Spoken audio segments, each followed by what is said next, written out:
Fala, Render People! Galera!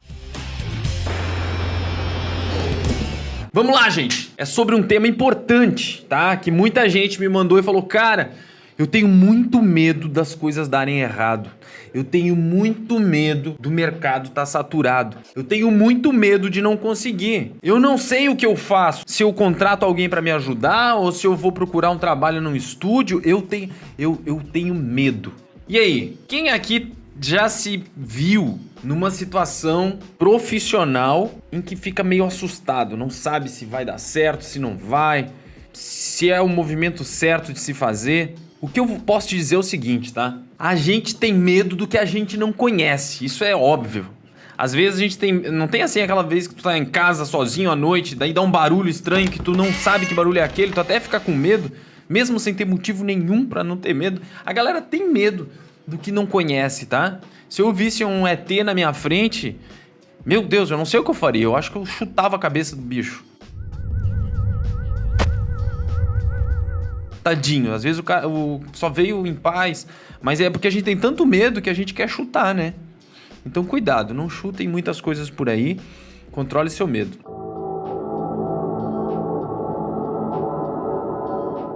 Mas é o seguinte, o medo, ele faz parte da gente e a gente tá falando agora, principalmente dessa parte profissional, tá, gente? Eu não conheço ninguém bem-sucedido que não teve medo na hora de tomar as decisões, tá? Todo mundo tem um certo medo. Eu tive medo várias vezes. Eu quero listar pra vocês algumas das vezes que eu mais tive medo. Eu vou contar aqui pra vocês essa história das vezes que eu mais tive medo, do porquê eu tive medo e do que aconteceu no final. Tá? Então acho que vai ser bem legal para você ver isso. Às vezes você pode se ver aí numa dessas situações que eu vou falar aqui e talvez você possa de repente até enxergar de uma outra maneira esse medo que você tem. Eu acho que uma das grandes primeiras vezes que eu tive medo assim, já adulto, foi quando eu fui estudar num colégio novo. Eu não era adulto, mas a gente pensa que é adulto quando a gente tem 15 anos, 14 anos, 16 anos. E eu ia ter que ir pra um colégio novo. Eu sempre estudei num colégio de bairro, gente. Um colégio daquele que as professoras conhecem os pais e todo mundo se cruza no meio da rua, porque todo mundo mora ali, todo mundo se conhece. Todas as pessoas que estudavam naquele colégio eram vizinhos, todo mundo ia a pé pro colégio junto, assim. Não sei se você já estudou num bairro, já estudou num colégio de bairro, assim. Então, tipo, eu saía da minha casa e ia andando pro colégio, no meio do caminho, e vinha 1, 2, 3, 4, 5, a gente ia uma galera, tá? E pá, terminei o primeiro grau, 8ª série, e eu tive que ir pra um colégio novo. Só que o colégio novo, era lá no centro. Porque eu comecei a trabalhar justamente fazendo desenho. E eu ia começar no primeiro ano, segundo grau. E eu morria de medo, porque eu pensei, cara, eu vou estudar lá no tal do Pedro II à noite. Eu sempre fui o guri que estudava de manhã. Daí os caras que estudam de manhã, a criançada que estuda de manhã, tem medo até da galera da noite. Pô, a galera da noite é meio encarada, eles devem ser tudo uns maconheiros. Eles devem ser sei lá o quê, né? Então assim, ó, eu morria de medo de ir pro novo colégio, por quê? Que era o Pedro II, tá? Porque eu tinha medo de não ser aceito, de não conseguir fazer amigos e de não gostar do colégio, enfim. Só que olha só, gente, eu fui pra esse novo colégio e foi uma das melhores coisas que aconteceu na minha vida. Porque os amigos que eu tenho até hoje são lá do Pedro II. Graças ao colégio que eu fui, eu montei uma banda. Eu fui convidado, na verdade, pra ir pra uma banda que eu toco até hoje e realmente me abriu o horizonte pra tudo, tá? Porque eu conheci um monte de gente totalmente diferente, inclusive os maconheiros. Então, tipo, eu comecei a ver várias pessoas, os caras que andavam de skate, os caras que eram meio doidão mesmo, esses aí que eu tô falando, os caras mais CDF, e eu gostava de ser amigo de todo mundo. Então, assim, me abriu realmente a cabeça, tá? Então, tinha medo? Tinha. Acontece que superar esse medo, de verdade, eu não estaria aqui hoje se eu não tivesse ido estudar lá. Porque as pessoas que eu conheci lá também me ajudaram a estar aqui, tá? Depois eu tinha medo de fazer arquitetura. Eu não sei se vocês já são estudantes de arquitetura ou já passaram dessa fase, enfim. Mas eu lembro que quando eu fui estudar arquitetura, eu tinha o primeiro grande medo de não conseguir pagar a faculdade. Porque a faculdade era particular aqui na cidade e eu tinha medo de não conseguir pagar. A segunda coisa era medo de se eu tava fazendo a escolha da faculdade certa. Eu acho que todo mundo que vai entrar pra faculdade tem essa dúvida, né? Pô, mas será que é isso? Eu vou escolher um negócio que eu vou estudar e depois eu vou fazer isso pro resto da vida. Então, tem esse medo também. Acontece que sabe o que me trouxe caminhar de encontro a esse medo? Me trouxe experiência em arquitetura, me deu a oportunidade de atender clientes. Por quê, gente? Porque já na faculdade eu atendia vários outros alunos, tá? E clientes arquitetos, porque os professores me indicavam. Como eu tava num cercado de arquitetos, professores e alunos de arquitetura, quando eu comecei a mostrar meus desenhos, meus primeiros renderings, os professores mesmo começaram, pô, tem um menino lá que faz isso, o Anderson faz isso, o Ander faz aquilo. E eu comecei a atender os meus primeiros clientes. Foi ali que eu tive meu primeiro contato. E outra coisa, eu comecei a andar com outras pessoas ainda diferentes daquelas do colégio que eu estava acostumado. Pessoas mais ligadas na profissão, pessoas querendo... enxergavam muito mais lá na frente, entendeu? Então, graças a caminhar esse medo, eu também consegui isso, tá? Depois eu tive um outro grande medo, que foi me mudar para Águas de Lindóia, tá? Águas de Lindóia foi onde eu fui estudar animação. Foi onde, quem já conhece minha história, eu larguei a arquitetura para estudar desenho animado. E daí foi de verdade. Eu gelei ali porque eu pensei, cara, eu adoro isso, mas será que eu vou conseguir pagar de novo? Porque sempre tava na pindaíba. E se eu me arrepender de ter largado a faculdade para ir fazer desenho animado? Outra coisa, eu tinha medo de estar deixando para trás toda a minha vida, porque, porra, eu tava estudando arquitetura, eu tinha uma namorada, eu tinha um emprego já trabalhando no escritório, fazendo 3D inclusive. Cara, eu larguei tudo isso para ir estudar desenho animado. E tu imagina um medo que eu tinha desse negócio dar errado. Mas ainda assim, eu fui em direção ao medo. E o que isso me trouxe? Me trouxe uma vivência inexplicável. Foi aí que eu fui morar sozinho. E morar sozinho dá uma bagagem pra gente que nenhum curso ensina. Eu conheci pessoas super talentosas que o que aconteceu me fez elevar o grau de exigência comigo mesmo. Então, se eu tinha um grau de exigência comigo, quando eu conheci outros artistas muito fodas, eu subi essa régua. E talvez graças a isso, eu comecei a me puxar mais. O que aconteceu? Eu aprendi a fazer animação, desenho animado. Eu trabalhei no longa-metragem internacional, Asterix e os Vikings. Eu aprendi os softwares 3D de ponta na época. Lá o que eu aprendi foi o Maya e o Mental Ray. Eu conheci a renderização realista, gente.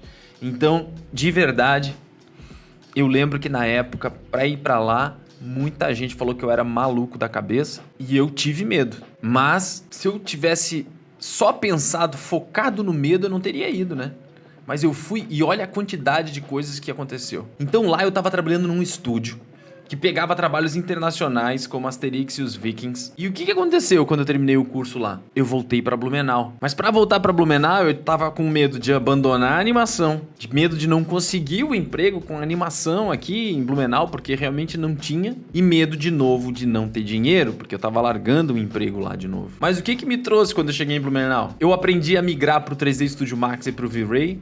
Eu abri o meu estúdio e consegui vários clientes, graças a ter saído de Águas de Lindóia. Então eu já tinha um estúdiozinho, isso tudo aconteceu, nada disso aconteceu sem sentir medo, gente. Depois que eu já tinha o meu estúdio e trabalhava sozinho, eu tive um outro grande medo, que era contratar pessoas para minha equipe. Contratar a primeira pessoa e depois mais pessoas. Eu tinha medo de não dar conta de pagar essa galera, ou uma pessoa, na verdade era só uma pessoa que eu queria contratar. Eu tinha medo de não conseguir dar conta de ganhar dinheiro suficiente de pagar. Eu tinha medo que roubasse meus arquivos. Pô, mas eu vou contratar alguém e se essa pessoa vier aqui... E eu sinto que tem muita gente que tem medo assim até hoje, porque eu recebo um monte de direct e fala, cara, como é que você faz quando você contrata alguém? Porque, pô, eu tenho medo que essa pessoa só queira os meus arquivos e vá embora.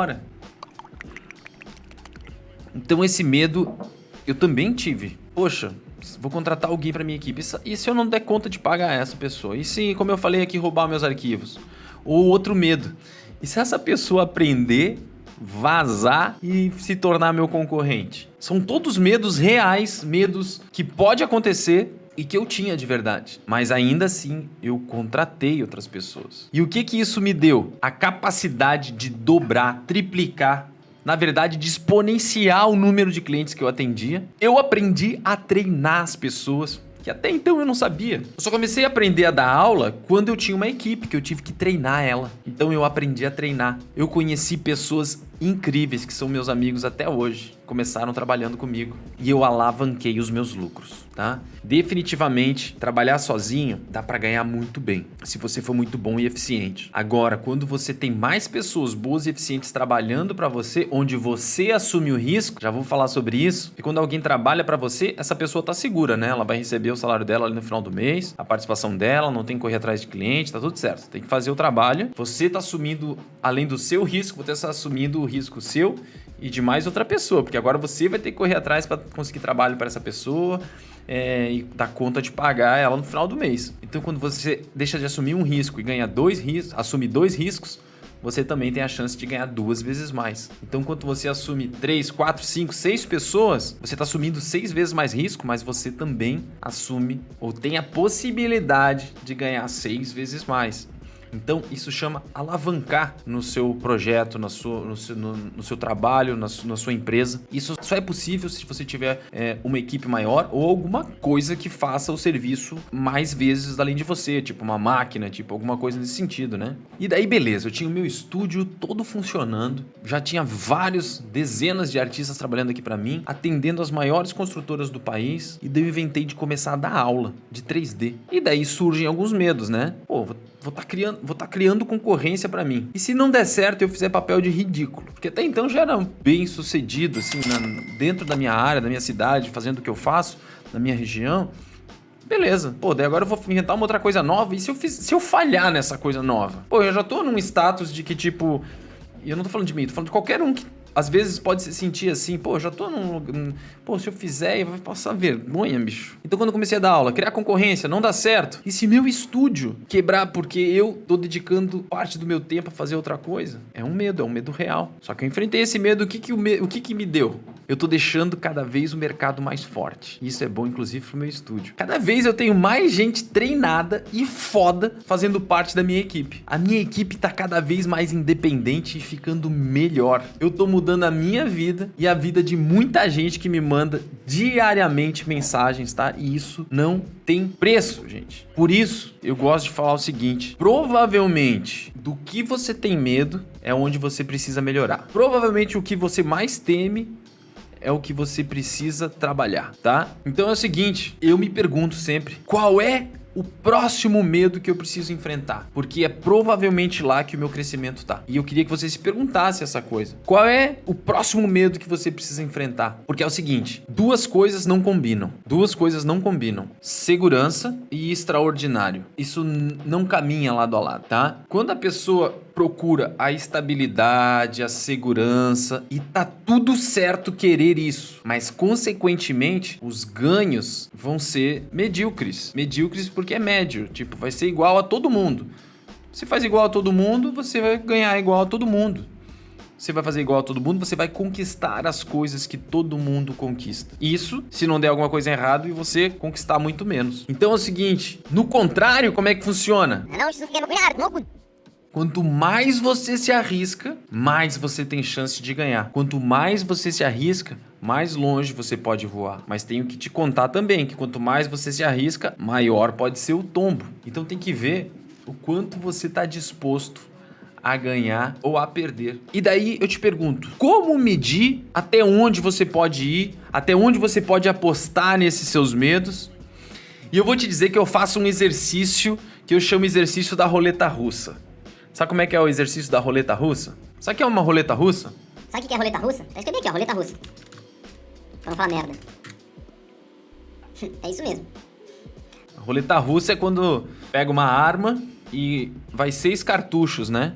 Tira todos eles e só coloca um, fecha, gira, e os caras ficam brincando de dar tiro pá, na cabeça. E tem 5 chances de não dar errado, mas a hora que der merda, alguém vai tá em maus lençóis, né? Porque se pegar aqui tem o cartucho, a bala, vai dar um estrago, vai morrer. Então, o seu risco não pode ser esses...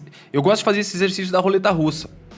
Qual é o exercício da roleta russa? Se eu vou decidir fazer alguma coisa que me dá medo, eu faço uma lista de prós e contras, tá? Lista de prós e contras. E você coloca isso numa balança e vê o seguinte: se eu continuar exatamente onde eu estou, Quais são os pontos positivos e quais são os pontos negativos de estar parado onde eu estou? Se eu arriscar isso que eu estou com medo agora, nesse exato momento, o que eu tenho a ganhar e o que eu tenho a perder? E o lance da roleta russa é o seguinte, você vê o que você tem a perder, porque o que você tem a ganhar só é combustível para você fazer. E para você não cometer a loucura, é só ver o que você tem a perder. Se você tem o que você tem a perder, vai fazer você dar uma ré na vida ou uma coisa, tá tudo certo, porque isso é completamente normal. Você vai perder alguma coisa, dinheiro, sei lá o quê. O que não pode é te matar. Se o que você tem para perder vai te matar ou matar alguém da sua família, não faça. E quando eu digo matar, é realmente às vezes não ter nada mais para onde correr. Então você tem que cuidar só para não ser roleta russa. Eu cuido para que não seja uma roleta russa. Mas se o que eu tenho a perder é calculado, tá tudo certo, porque geralmente o que eu tenho a ganhar quando fazendo as coisas que eu tenho medo ou arriscando realmente me faz impulsionar. E cada degrau desse que eu subo enquanto eu tô com medo é uma pernada gigante. E isso faz com que quem faça isso geralmente se destaque perante toda a manada de pessoas que tem medo de fazer as coisas. O recado que eu queria deixar aqui hoje é que realmente não existe nada que vai te levar muito longe, que não vai te fazer sentir um frio na barriga, que não vai fazer você sentir medo. Eu listei 7 coisas que me fizeram ter medo nessa vida. Mas as 7 coisas me trouxeram grandes reviravoltas e foi o que me permitiu estar aqui hoje fazendo. Outra coisa que você tem que ter em mente, eu vou te dar mais uma dica aqui se você for atrás de alguma coisa que der medo, é importante que ela não seja o 6º cartucho da roleta russa e também que você tenha um plano B. Isso é a melhor situação para você conseguir encarar alguma coisa que você tem medo. Então se você está disposto a fazer algo, diz assim, cara, beleza, eu vou fazer. O que pode dar errado? Tal coisa pode dar errada. Mas não pensa assim, tá, e se essa coisa der errado, o que eu vou fazer? Lá na frente eu vejo. Não. Então a dica que eu dou é o seguinte, que eu faço isso como exercício, tá? Pô, mas se esse negócio der errado, vai acontecer isso, tá? E se isso acontecer, qual é o plano B? O plano B é fazer isso, aquilo de recuperação. Fechou. Porque pelo menos tu já tem tudo premeditado. Cara, deu certo, vai ser feliz. Deu errado, tu já sabe o que fazer para remediar ou para consertar ou como lidar com a situação. Porque quando acontecer alguma coisa e você não tá preparado para aquilo, é a pior coisa. Porque daí você vai estar em situação de estresse e a gente não tende a não raciocinar direito, tá? Mas de qualquer maneira, geralmente quando a gente coloca energia em alguma coisa, ela tende a dar certo. Desde que ela foi premeditadamente, já sabendo o que você tem que fazer. Gente, eu quero te perguntar o seguinte, qual é a tua próxima meta? Você tem isso claro para você? Qual é o teu próximo plano? Qual é a tua próxima conquista? E o que essa conquista vai te levar? Aonde que ela vai te levar? É importante você ter isso claro. Eu tenho isso todas as vezes muito claro para mim. Qual é a minha próxima conquista e aonde que ela vai me levar? Beleza, gente? Eu queria que vocês pensassem sobre isso. Um grande abraço e dá-lhe render!